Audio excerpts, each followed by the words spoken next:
हे ब्रह्मा जी, कृपया मेरी सहायता करें। मैं धरती माता हूँ। पृथ्वी पर बहुत सारे राक्षस हैं। चलो मदद के लिए भगवान विष्णु के पास चलें। हे भगवान, कृपया पृथ्वी को राक्षसों से मुक्त करने में मदद करें। मैं निर्दोष लोगों को राक्षसों से बचाने के लिए कृष्ण के रूप में अपने मूल रूप में आऊंगा। भगवान कृष्ण सदैव गोलोक में रहते हैं, लेकिन वे कल्पवास भी करते हैं। भगवान कृष्ण, राधा रानी और भगवान बलराम ने पृथ्वी पर जाने के लिए अपनी प्रतिकृतियां बनाईं। राधा रानी ने खुद को रुक्मिणी देवी के रूप में भी दोहराया। भगवान कृष्ण से राधा रानी और भगवान बलराम आए।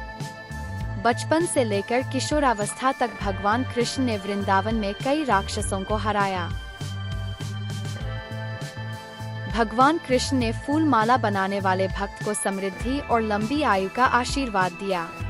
यही उन्होंने भक्त दर्जी के साथ भी किया। भक्त को बहुत सारा धन, महल और लंबी आयु मिली। कुब्जा को भी इसी तरह का आशीर्वाद मिला। वह भी सीधी और सुंदर हो गई। अब आप सोच रहे होंगे कि कंस को हराने के बाद भगवान कृष्ण ने क्या किया।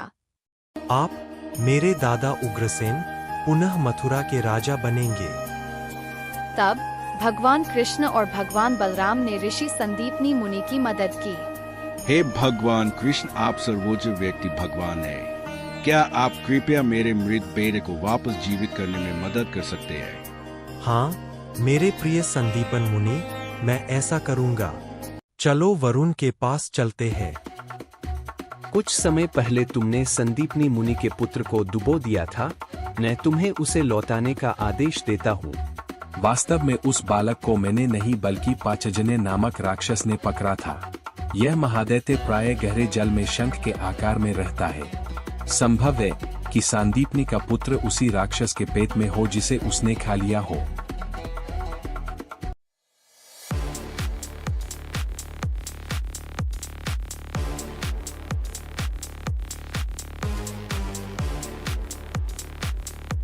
अब चलो यमराज के पास। मेरे फैसले को सर्वोच्च मानते हुए आपको तुरंत संदीप के बेटे को वापस कर देना चाहिए। मैं उसे तुरंत ले आऊंगा। मैं तुम्हें तुम्हारे पिता के पास वापस ले जा रहा हूँ। धन्यवाद भगवान कृष्ण। मेरे बच्चे, तुम्हें देखकर बहुत खुशी हुई। बहुत बहुत धन्यवाद भगवान कृष्ण। मेरे प्रिय मित्र और चचेरे भाई अधो, कृपया तुरंत वृंदावन जाओ और मेरे पिता और माता, नंद महाराज और यशोदामिता और गोपियों को शांत करने का प्रयास करो।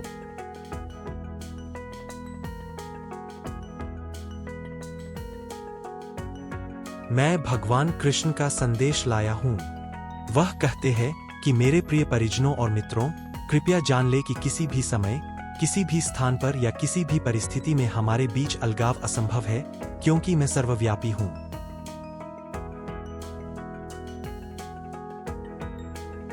चाचा अक्रूर, मैंने सुना है कि राजा पांडु की मृत्यु के बाद उनके छोटे पुत्र युधिष्ठिर, भीम, अर्जुन, नकुल और सतेवा अपनी विधवा माता के साथ धृतराष्ट्र के संरक्षण में आ गए हैं, जो उनके संरक्षक के रूप में उनकी देखभाल करेंगे।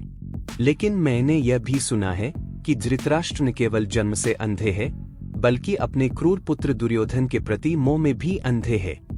पांचों पांडव राजा पांडु के पुत्र हैं, लेकिन धृतराष्ट्र अपनी योजनाओं और चालों के कारण पांडवों के प्रति अनुकूल रुख नहीं रखते। कृपया वहां जाकर देखें कि धृतराष्ट्र पांडवों के साथ कैसा व्यवहार कर रहे हैं। आपकी रिपोर्ट मिलने पर मैं पांडवों के पक्ष में कैसे काम करूं, इस पर विचार करूंगा। सब कुछ कैसा है रानी कुंती? धृतराष्ट्र सदैव मेरे पुत्रों और मुझे मारने की योजना बनाते रहते हैं। मेरे प्यारे कृष्ण, आप परम रहस्यवादी हैं, ब्रह्मांड की महात्मा हैं। आप पूरे ब्रह्मांड के सच्चे शुद्ध चिंतक हैं। मेरे प्यारे गोविंदा, इस समय आप मुझसे बहुत दूर हैं, फिर भी मैं आपके चरण कमलों में शरण लेना चाहता हूँ। इस समय मैं अपने 5 अनाथ पुत्रों के कारण बहुत दुखी हूँ। मैं इसे पूरी तरह समझ सकता हूँ, लेकिन आपके चरण कमलों के लिए कोई आश्रय या सुरक्षा नहीं है। आपके चरण कमल सभी दुखी आत्माओं को मुक्ति दिला सकते हैं, क्योंकि आप भगवान के सर्वोच्च व्यक्तित्व हैं। केवल आपकी कृपा से ही कोई बार बार जन्म और मृत्यु के चंगुल से सुरक्षित रह सकता है। मेरे प्यारे कृष्ण, आप परम शुद्ध हैं, महात्मा है और सभी योगियों के स्वामी है। मैं क्या कर सकता हूँ? मैं केवल आपको अपना सादर प्रणाम कर सकता हूँ। मुझे अपना पूर्ण समर्पित भक्त स्वीकार करें। रानी कुंती अपने पुत्रों पांडवों को दुर्योधन द्वारा विष दिए जाने से बचाने के लिए भगवान कृष्ण के प्रति बहुत आभारी है। यह एपिसोड और आने वाले एपिसोड श्रीमद् भागवतम से 100% सत्य है। कृपया अधिक एपिसोड के लिए बने रहें। कृपया सूचित रहने के लिए सब्सक्राइब और लाइक करना न भूलें। भगवान कृष्ण और राधा रानी आप पर कृपा करें। हरे कृष्ण। कृपया देखते रहिए कि आने वाले एपिसोड में भगवान कृष्ण मथुरा में क्या करेंगे। धन्यवाद।